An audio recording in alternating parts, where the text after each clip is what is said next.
to my look at the top 10 reasons why I will not be cruising with P&O Cruises in 2025 or 2026.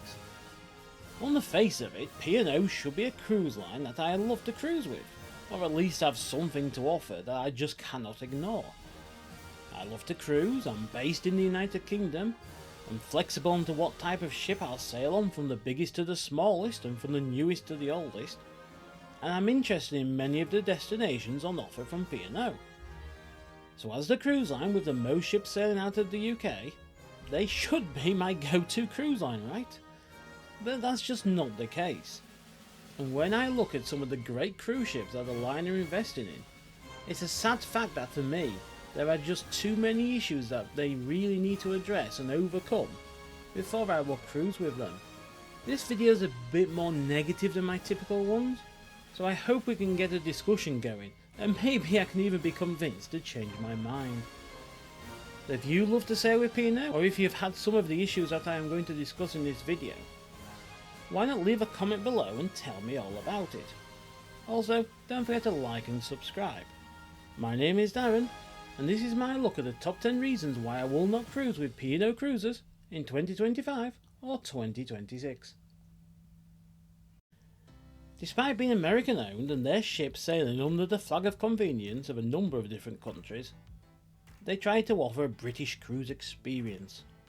For some that is great, but for me, who likes to experience different cultures and different ways of doing things, it just doesn't work and it does nothing for me. When on holiday, I like to feel like I'm getting something different and a type of adventure that you can only get from travelling abroad. And sadly, one of the big issues with the line and with their way of doing stuff in the British way, it has sadly left to some on board, and especially non-British people on board, being targeted by the sort of drunken yobs you get uptown.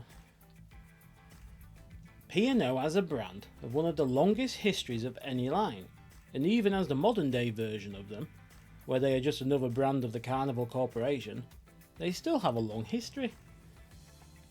It's probably not too surprising that some of their ships are therefore on the older side, but whilst most other lines in a similar situation have taken the opportunity over the past few years to take their older ships out of service and totally redevelop and rejuvenate them, P&O just seemingly want to do it on the cheap. Instead of taking the chance to bring them up to modern standards and to make their older ships feel like you were on a new one when on board, some of their ships just feel tired from what we have been told, and we've certainly seen the evidence to back that up. This is more of a problem for their newer ships, but there have been a lot of weird things where their ships have been designed with corridors that just end and parts of the deck that cannot be reached from other parts of the same deck. This is something that is starting to happen across other lines, including Norwegian, but P&O seem to be taking poor design to the extremes. Another big issue that has made their newest ships become a bit of a joke is the infamous balconies that are on the promenade deck. Not only does that mean that you can have people constantly walking past your balcony, but some even have sun lounges or hot tubs right outside of them. That means people are literally staring into your room all day and all night. If you just love to cruise and don't really care where you are visiting, this one won't matter too much to you. But for me, the destinations that I visit are the most important part of my getaway. Me and my wife put in quite a bit of effort choosing an itinerary to give us a getaway that visits only ports that we want to visit, that offers plenty of time in those ports to do what we want to do, and often we try and pick itineraries that will see us be the only ship that's in port. It's frustrating with all of that in mind that when we get the dreaded email shortly before setting sail that a change of port has happened, and whilst there are good reasons sometimes for that to happen, it can often be more about saving money for the line. When you are told in advance, you can at least research the new port to make sure you make the most of your time on shore. But the worst thing is when you're only told about a change once you've set sail, or even the day before you are due to visit a port. Thankfully, that's something that is especially rare, but it is something that seems to happen fairly regularly for P&O. Whatever the reason is for that, it shouldn't be something that keeps happening, and the line really need to improve their communication with it, as the worst case we know of is someone who was due to arrive in Marseille, but they were told the day before that due to operational reasons they wouldn't be going there and would have an extra day at sea. Upon a quick check of the port schedule, we found out that the port was already full that day, and it is of course something P&O would have known about months in advance, and that is just a red flag for us and put us off sailing with them. There is a popular YouTube channel, Hello Captain, for cruise fans in the UK, where they can watch cruise ships arrive and depart the port of Southampton, and anyone who has watched that will know the scheduled time for P&O ships is a guide at best.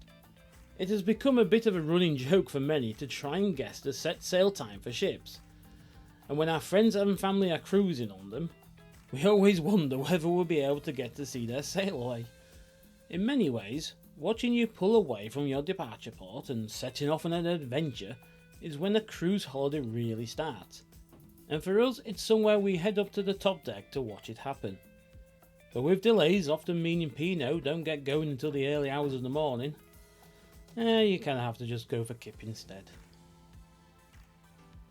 When it comes to implementing new technology, there are two different areas that are really of interest to me, and that is the technology to improve the environmental impact a cruise ship has on where they are visiting, and the technology that can make your experience on board the ship better.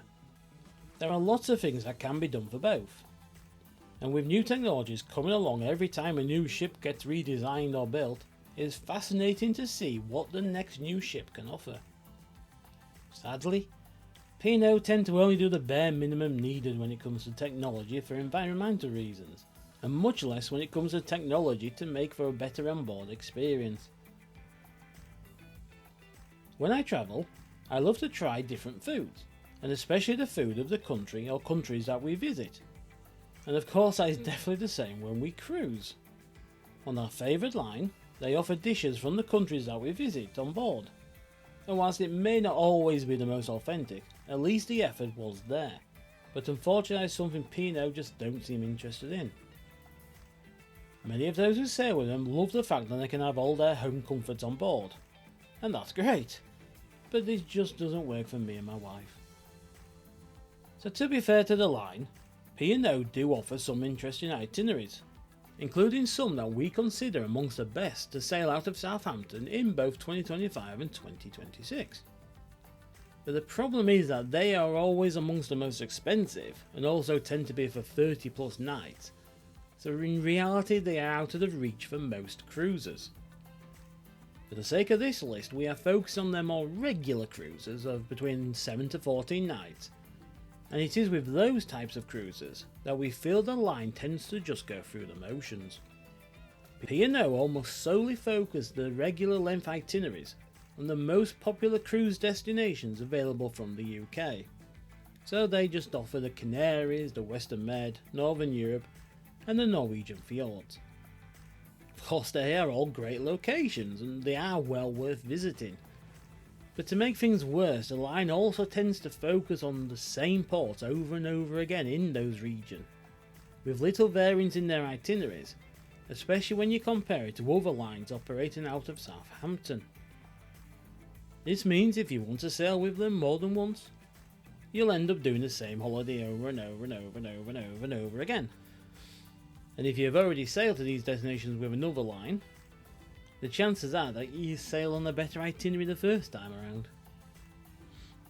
The line finds themselves in a period of change, and some bits just aren't keeping up with other bits, which is leading to a big juxtaposition between those who've sailed with the line for a number of years, and those who are new to the line, and maybe even new to cruising.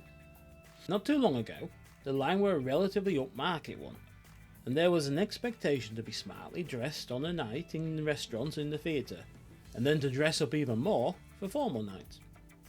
That was all well and good as the line made it all clear, and those on board either agreed to it or it was something that they actually looked forward to and enjoyed doing. Over the past few years, the line has tried to entice new customers and new cruisers by offering lower fares and marketing towards those who usually head to the Spanish costas for some fun in the sun. If a holiday for you is about relaxing, enjoying yourself and getting away from the stresses of work, whilst being on a tight budget, you don't want to spend a lot of money buying suits and formal wear, and you don't really want to be wearing it anyway probably.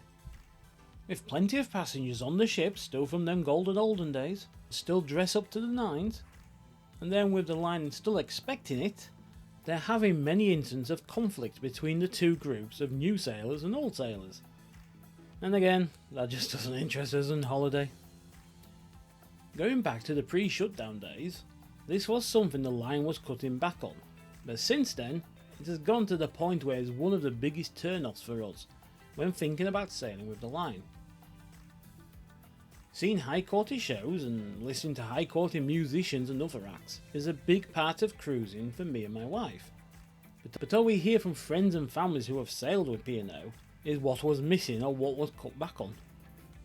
A big bugbear of ours is not having live musicians playing in the theatre for production shows. And whilst the line is not the only one to be using recordings instead of live performers, it is for us one of the big indicators of where the line is at the moment. Another indicator is the lack of guest performers.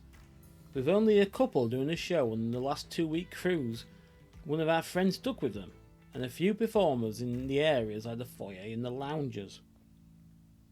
Oddly, it seems their newer and bigger ships are the worst for this, which are the ships that are the biggest attraction for us to sail with them. So all that remains to be said is thank you so much for watching. We hope you enjoyed our look at why I will not cruise with the P&O Cruise Line in 2025 or 2026, and see you next time.